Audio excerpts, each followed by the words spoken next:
So this is how to fix connection error in Roblox. So if you're facing connection error in your Roblox, this is what you have to do. First of all, head straight to your phone menu and try to search for your Roblox app.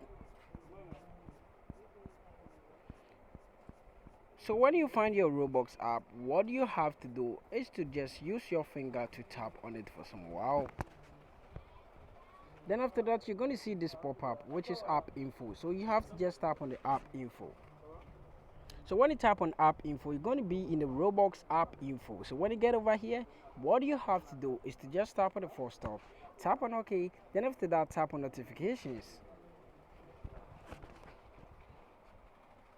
So when it opens, what you have to do is to make sure the show notification is turned on. Now go back and tap on permission. Now make sure every permission is allowed, which is the camera, contacts, microphone, and storage. Then after doing it, what you have to do is to just tap on the storage and cache. Then after that, tap on the clear cache to clear the cache. Now go back and tap on mobile data and Wi-Fi. This is very important over here.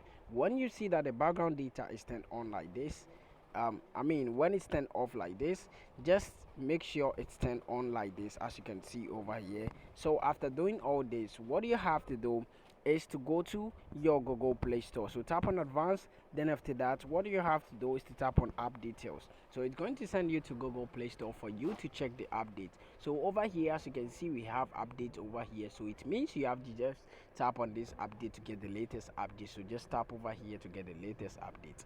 Then after tapping on it, you're going to see that it's going to reinstall and get installed on your phone successfully. Then now what you have to do lastly is to just tap on your power button, tap on restart, and tap on OK, and this problem is going to get fixed. Thank you for watching this video.